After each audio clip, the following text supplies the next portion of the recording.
السلام علیکم ورحمۃ اللہ وبرکاتہ نحمد ونصلی علی رسول الکریم اما بعد سامعین اکرام حاضرین جلسہ ہم کلمہ طیبہ لا الہ الا اللہ محمد رسول اللہ پڑھتے ہیں۔ کلمہ طیبہ کے دو حصے ہیں، پہلا لا الہ الا اللہ، دوسرا محمد رسول اللہ۔ دنیا اور آخرت کی کامیابی اور کامرانی کے لیے دو چیزوں پہ ایمان لانا ضروری ہے، یعنی ہم سب سے پہلے اللہ تعالیٰ پر کامل ایمان یقین ہو، پھر اس کے بعد جناب نبی کریم صلی اللہ علیہ وسلم کی رسالت و نبوت اور آپ کی لائی شریعت میں ہمارا ایمان کامل یقین ہو۔ سامعین اکرام، اللہ تعالیٰ نے جناب نبی کریم صلی اللہ علیہ وسلم کو نبی اور رسول بنا کر دنیا میں بھیجا ہے، تمام انسان ان کی اطاعت و فرما برداری کرے، لازم اور ضروری قرار دیا کہ اللہ تعالیٰ کا پاک ارشاد ہے من یطع الرسول فقد اطاع اللہ، جس نے رسول صلی اللہ علیہ وسلم کی اطاعت و فرما برداری کی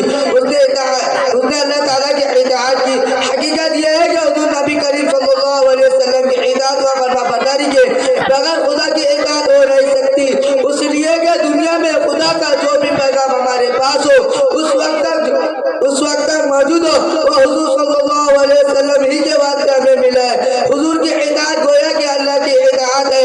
اللہ تعالیٰ نے قرآن پاک میں بار بار انسانوں کو تاکید فرمایا کہ محمد عربی صلی اللہ علیہ وسلم جو کچھ بھی کہے وہ دل و جان سے مان لو اور جس چیز پر روکے رک جاؤ۔ ما آتاکم الرسول فخذوا وما نهاکم عنہ فانتہوا۔ دوسری جگہ قرآن پاک میں ارشاد ہے کہ یا ایھا الذین آمنوا اطیعوا اللہ ورسولہ وتولوا عنہ، اے ایمان والو خدا اور اس کے رسول کی مکمل اطاعت و فرما برداری کرو اور ان کے خلاف ہرگز مت کرو۔ کامل ایمان کی علامت یہ ہے کہ ہمارے تمام خواہشات و مرضیات جناب نبی کریم صلی اللہ علیہ وسلم کے تعلیمات کے مطابق ہونا چاہیے۔ ہمارا اٹھنا بیٹھنا اور سونا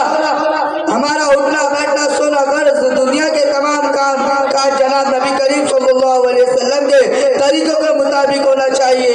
ہم سب کو اللہ تعالیٰ کے سچے باتوں پہ عمل کرنے کی، سچے رسول کے باتوں پہ عمل کرنے کی توفیق عطا فرمائے۔ آمین وما علینا الا